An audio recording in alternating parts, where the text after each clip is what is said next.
টেলিভিশনের জনপ্রিয় মুখ গোলাম ফরিদা ছন্দা দীর্ঘদিনের কেরিয়ারে অভিনয় করেছেন অসংখ্য নাটক, টেলিছবিতে।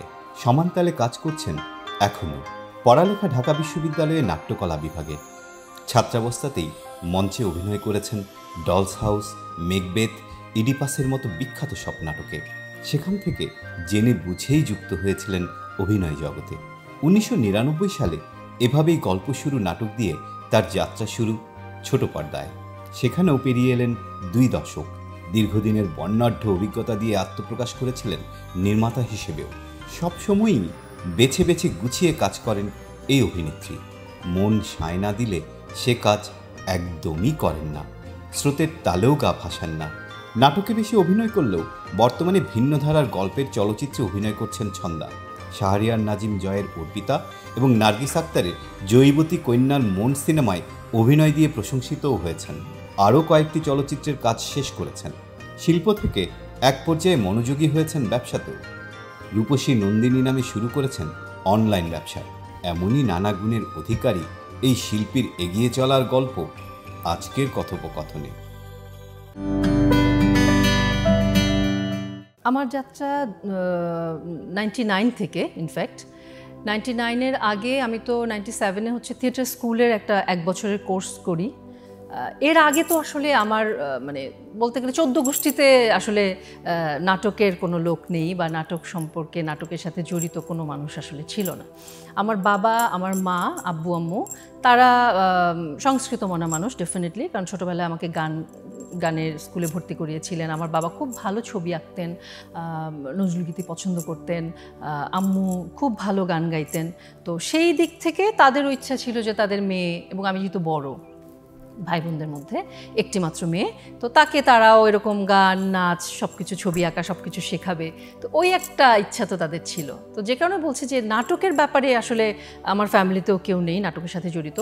আমি স্কুলে থাকতে নিজেরা লেখে, লাইক ক্লাস 6-এ 7-এ নাটক করতাম ক্লাসে। সেটা হতে পারে 16ই ডিসেম্বরের বা 26শে মার্চের। ওই একটা বাচ্চা মন যে হ্যাঁ, দেশের স্বাধীনতা বা দেশের বিজয় দিবস এই উপলক্ষে ছোট ছোট কাজ করা। কিন্তু বড় হওয়ার পরে থিয়েটার স্কুলই হচ্ছে প্রথম আমার লাইফে ব্রেক, যে হ্যাঁ, আমি থিয়েটার নিয়ে বা আমি নাটকের সাথে জড়িত হওয়াটা, পথটাকে শুরু করালো আমাকে থিয়েটার স্কুল। তো সেই 97 থেকে শুরু করলাম। এরপরে ওখানে 1 বছরের কোর্স করার পরে বিটিভিতে এনলিস্টমেন্ট হলো। তারপরে আমি যখন বিএসসি পাশ করার পরে আমি যখন মাস্টার্স ভর্তি হব, তখন হচ্ছে ঢাকা ইউনিভার্সিটি থেকে ড্রামা ডিপার্টমেন্ট থেকে প্রিলিমিনারি কোর্সে ভর্তির জন্য, মানে ফাইনাল যেটা আর কি প্রিলিমিনারি কোর্স মাস্টার্স, ওইখানে ভর্তির জন্য তারা একটা সার্কুলার দিল পেপারে, এবং ওইটা দেখে আমার ভাই আমাকে বলল যে তুমি এটা মানে করতে পারো। আমার মা আমাকে উৎসাহিত করলেন, এবং সবচেয়ে বেশি উৎসাহ দিলেন হচ্ছে আমার থিয়েটার স্কুলের ফ্রেন্ডগুলো। তারা বলল যে তুমি তো ভালো করতেছো, কারণ আমি থিয়েটার স্কুলে 1 বছরের কোর্সে ফার্স্ট হয়েছিলাম। তো ফার্স্ট হওয়ার কারণে তাদের হলো যে তুমি এখানে ভালো করছো, তাহলে তুমি থিয়েটারে কেন পড়বা না, নাটকে কেন? সেখানে জামিল আহমেদ ছিলেন চেয়ারম্যান। তো জামিল আহমেদের স্টুডেন্ট হওয়া তো সবার ভাগ্যে হয় না, তো ওনার স্টুডেন্ট হওয়া থেকে তুমি বঞ্চিত হইও না। বা তুমি, তা আমার কথা ছিল যে আমি তো, এটা তো টেস্ট দিতে হবে, পরীক্ষা, ইন্টারভিউ হবে, সে টিকতে হবে, তো না টিকলে তো আমি আর চান্স পাবোই বাকি। তো পরীক্ষাটা দিলাম এবং সামহাউ সেটা টিকেও গেলাম, এবং ওখানে আমি ফার্স্টই হয়েছিলাম ইন্টারভিউতে। ওখানে 200 ছেলে মেয়ে থেকে 800 মানে ছেলে মেয়ে ইন্টারভিউ দিয়েছিল, সেখান থেকে 200, তারপর থেকে 20টা ছেলে মেয়েকে নিয়েছিল, সেখানে আমি ফার্স্ট হয়েছিলাম। তো ওই কারণে ফ্রেন্ডরা খুব করলো যে না, তুমি আর এখান থেকে বেরিয়ে হতে পারবা না, তোমাকে এটাই পড়তে হবে। আর পাশাপাশি কিন্তু আমি ইডেনে মাস্টার্স, জুওলজিতে মাস্টার্স ভর্তি হয়েছিলাম, ওটাও ক্লাস করছি। তো এই দুটা তখন আমি টানা হেঁচড়ার মধ্যে পড়ে গেলাম যে আমি ওটা করব না এটা করব। তখন জামিল আহমেদ স্যার আমাকে একদিন ডেকে বোঝালেন, বললেন যে 2-3টে কথা তার আসলে, যে রান্নাঘরের জানলা দিয়ে ছোট আকাশটা দেখলে তো হবে না, আপনাকে আকাশ দেখতে হলে খোলা মাঠে, খোলা ছাদে গিয়ে আকাশটার দিকে তাকাতে হবে। দেখেন আকাশটা কত বড়, আপনি ওইটুকু আকাশ দিয়ে দেখছেন আর জানলা দিয়ে আকাশ দেখছেন কেন? ওখানে তো ছোটই দেখবেন, ওখানে তো আপনি আর কিছু দেখতে পাবেন না। আর বললেন যে পাগলা ঘোড়ায় তো চড়েননি কোনো দিন, পাগলা ঘোড়া একটু টাইট করে শক্ত হয়ে বসে চড়েন, দেখেন পাগলা ঘোড়া আপনাকে কোথায় নিয়ে যায়, কোথায় নিয়ে ছাড়ে। তো এইটুকু রিস্ক তো নিতে হবে জীবনে চলতে গেলে, তাই না? ব্যাস দেন আমি ডিসিশন নিয়ে ফেললাম যে ওকে ফাইন, আমার জুলজি বাদ হয়ে গেল, আমি নাট্যকলাই থেকে গেলাম এবং ওখানেই আমি 3 বছরে মাস্টার্সটা কমপ্লিট করলাম। এরপরে ওই যে আমি তো বিটিভিতে এনলিস্টমেন্ট হয়েছিল আমার, ওইখানে 99-এ আমার ফার্স্ট বিটিভি প্রোডাকশন করা, সেটা ছিল জিনাত হাকিমের লেখা আর নূর মোহাম্মদ দিলু ভাইয়ের প্রযোজনায় কাজল কালো দিন নামে একটা নাটক, 1 ঘন্টার নাটক। সেটা দিয়ে হচ্ছে আমার যাত্রা শুরু নাটকে।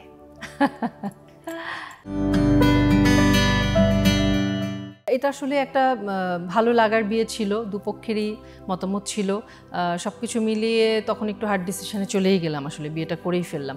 বাট আমার কাছে মনে হয়েছে যে বিয়েটা করার কারণে আমার কোনো ক্ষতি হয়নি, আসলে আমার ক্যারিয়ারের কোনো ক্ষতি হয়নি। আমার কাছে মনে হচ্ছে যে বিয়ে করার পরে আমার কাজের প্রসারতা বা ক্ষেত্র আমি মনে করব যে আরও বেশি প্রায়োরিটি দিয়ে করতে পেরেছি, কারণ যেহেতু আমার ঘরের মানুষটাও মিডিয়ার, সেও আমাকে কখনো বাধা দেয়নি আমার কাজের ক্ষেত্রে, এবং সেও পারলে আমাকে আরও এক স্টেপ এগিয়েই দিয়েছে, কখনো পিছু থেকে মানে টেনে ধরেনি। তো এটা আমার জন্য একটা বড় ব্যাপার ছিল। আর আমার ফ্যামিলি তো সাপোর্ট করতেন সবসময়, আমার মা আমার ভাইরা সাপোর্ট করতো। আর আমার আরও বড় সাপোর্ট যেটা, আমার শাশুড়ি কিন্তু ব্যক্তিগতভাবে ভীষণ পছন্দ করতেন যে আমি নাটক করি, এবং উনি ঈদ আসলেই আমাকে খোঁচাতে থাকতেন যে এবার ঈদে কী নাটক করতেছো, কয়টা নাটক করলা এবার, কে আসে। আমার শাশুড়ি জাহিদ হাসানকে খুব পছন্দ করতেন, জাহিদ ভাইকে। তো জাহিদের সাথে কয়টা নাটক করতেছো, উনি তো ঢাকাইয়া মানুষ। সো এভাবে আমাকে উনি প্রশ্ন করতেন, এবং উনি খুব আগ্রহ নিয়ে বসে থাকতেন যে ঈদের ছন্দা কী কাজ করছে বা কী কাজ করলো, কোনটা করলো, ভালো মন্দ দেখার জন্য। তো এই যে একটা বড় সাপোর্ট বা এই যে ভালো লাগা, এটা তো একটা অনেক বড় ব্যাপার, যেটা বিয়ের পরে মানুষের মূল বাধাটা তৈরি করে, সেটা আমার একদম ছিল না। সো এটা একটা ব্যাপার। বিয়ের পরে 4 বছর পর আমি বেবি কনসিভ করি, এবং সেটাও একটা হার্ড ডিসিশন, যে ওই সময়টাও তো প্রচুর কাজ করছিলাম, আসলে ভীষণ কাজের মধ্যে ছিলাম। তো যখন কনসিভ করি তখনও মনে হলো যে কনসিভ তো করলাম, বেবি তো হবে, এবং এটাও তো আমাকে একটা গ্যাপ নিতে হবে। আলটিমেটলি আমি 2.5 বছরের একটা গ্যাপ নিলাম।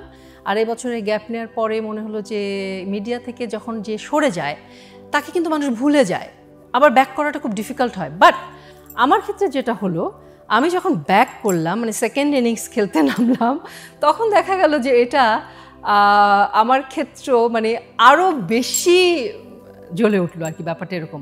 আমার এমনও সময় গেছে যখন আমি 12টা চ্যানেলে আমার 12টা নাটক প্রচার হয়েছে অ্যাট এ টাইম, 12টা সিরিয়াল। তার সেটা ডিমান্ড থাকা বা দর্শক গ্রহণযোগ্যতা থাকা বা পছন্দের জায়গাটা থাকার কারণেই এটা সম্ভব। তা না হলে ডিরেক্টর কেন নিয়ে কাজ করবেন বা কেন কাজ করতে চাইবেন, তাই না? তো আমি কিন্তু আসলে ওই ফিলগুলো আমি এখনও পাইনি, যে রে আমি গ্যাপ দিলাম 2.5 বছর, আমি বোধহয় কাজ থেকে সরে গেলাম, বা আমার বোধহয় আর ডাক আসছে না, বা আমার বোধহয় কাজ হচ্ছে না। আমি এগুলো একদম ফিল করিনি। ডিরেকশনে আসার বিষয়টা না খুবই কাকতালীয়ভাবে, হঠাৎ করে, এটার পেছনে আসলে আগে পরে কোনো কিছু চিন্তা ওইভাবে ঠিক না। আমি কখনোই ডিরেকশনে আসতে চাইনি। অনেকেই অনেক সময় বলেছে, অনেক চ্যানেল থেকেও বলেছে যে আপা অনেক বছর তো কাজ করছেন, এবার একটা ডিরেকশন দিয়ে ফেলেন, এবার একটা কাজ করে ফেলেন, বা করেন না কেন, কবে করবেন। তো আমার কাছে না বরাবরই ডিরেকশন জিনিসটা খুব হার্ড মনে হয়, খুব কঠিন মনে হয়, কারণ আমার ঘরের মানুষটা তো ডিরেক্টর।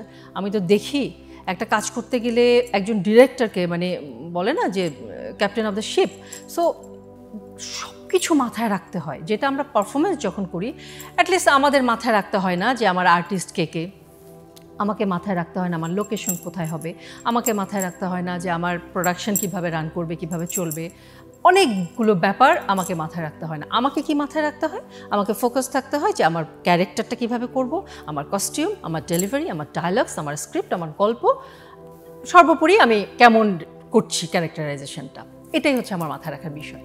সো ওই জায়গা থেকে চিন্তা করে আমার মনে হচ্ছে direction is too tough job, এটা আসলে আমি এই মুহূর্তে করতে চাই না। আর হয় অনেক সময় আমি শুনেছি যে আরে ডিরেকশন দেয় কি কোনো ব্যাপার নাকি, একটা ভালো অ্যাসিস্ট্যান্ট রাখলেই তো হয়ে গেল, ক্যামেরাম্যান করে দিবে সব কিছু। কিন্তু আমি ওটা পার্সোনালি মেনে নিতে পারি না, কারণ ডিরেকশন যদি করতে যাই তাহলে তো আমাকে পুরোটাই করতে হবে। আমি না করলাম তাহলে কে করে দিল সেটা আমি কীভাবে আমি তো হলাম না, সেটা তো আর আমার কাজ হলো না। তো ওই জায়গা থেকে আমি এই ডিসিশন নিতে চাইনি।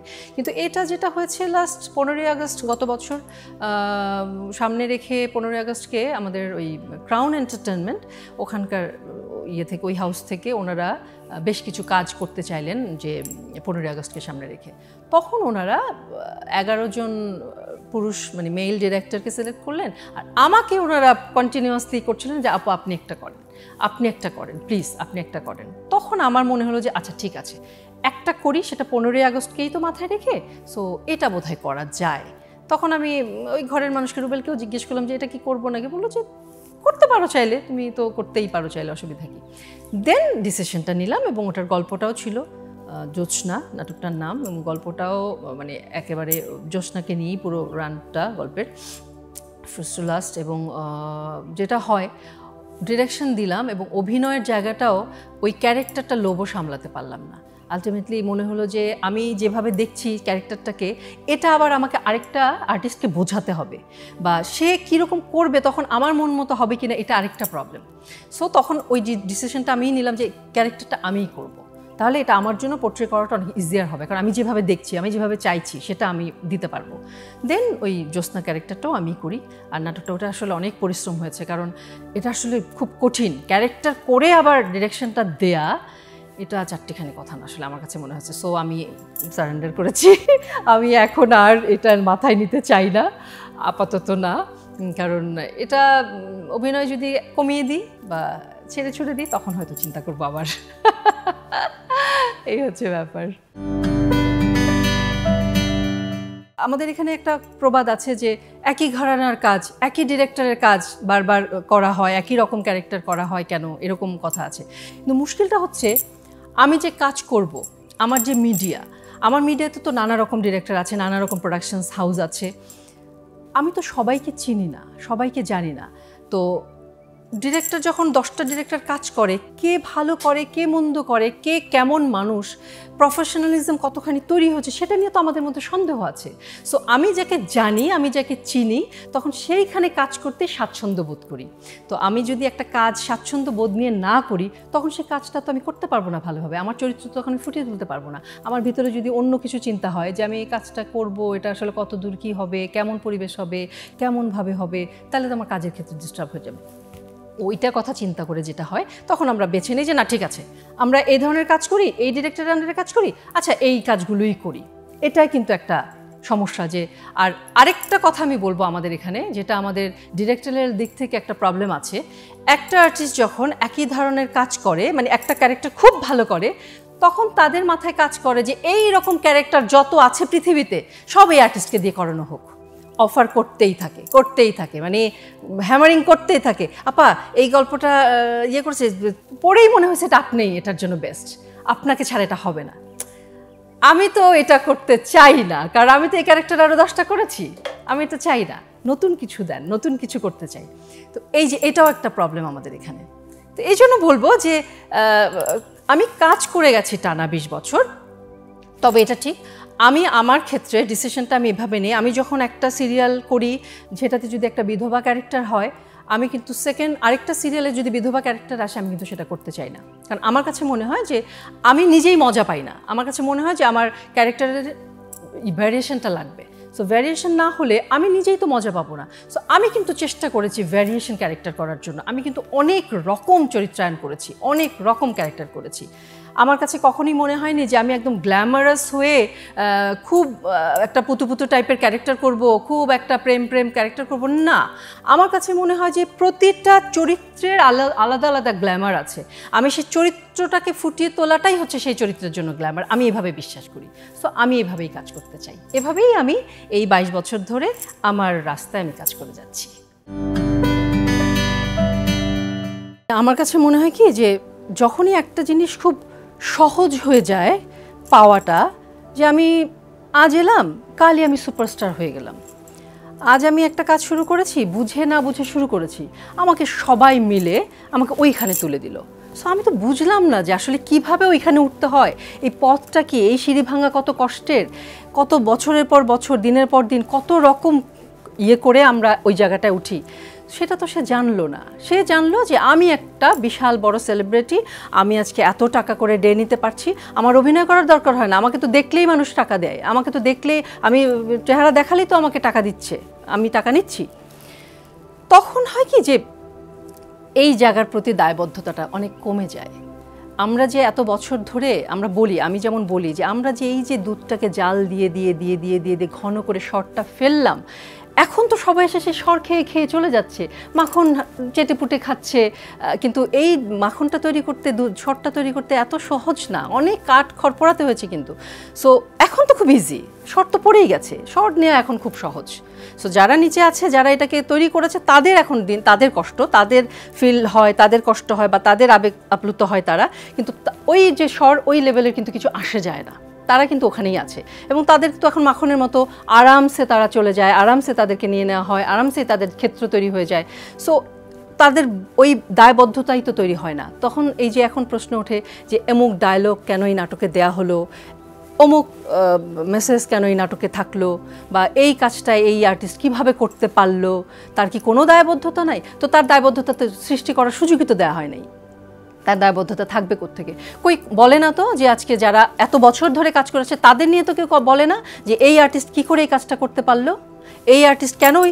আমি যখন পার্সোনালি একটা নাটকের স্ক্রিপ্ট হাতে পাই, আমার কাছে যদি মনে হয় যে এই ডায়লগটা আমি ডেলিভারি দিব না, এটা আমার সমাজের জন্য প্রযোজ্য না, এটা একটা আর্টিস্টের জন্য প্রযোজ্য না, এটা আমার দেশের জন্য প্রযোজ্য না, বা এটা একটা ম্যাস পিপলের জন্য প্রযোজ্য না, আমি কিন্তু ওই ডায়লগ দিব না। আমাকে কিন্তু হাজার বলেও ডিরেক্টর ওই ডায়লগ দেওয়াতে পারবে না, কারণ ওটা আমার দায়বদ্ধতা সমাজের প্রতি।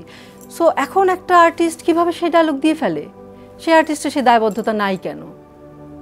তো এটা তো ওই ক্ষেত্রটা সহজ বলি, যেহেতু এখন আর কষ্ট করে স্টার হতে হয় না, সহজে। এখন তো অনেক রকমের প্ল্যাটফর্ম আছে, অনেক রকমের সামাজিক জায়গা আছে যেখানে খুব সহজেই দর্শক পেয়ে যায়, দর্শক ভিউ আছে, ভিউ বিবেচনায় এখন আর্টিস্টকে নির্বাচন করা হয়। সে অভিনয় পাচ্ছে কি, দায়বদ্ধতা তার হচ্ছে কি নাই বা আছে, সেগুলো তো বিবেচনা করা হয় না।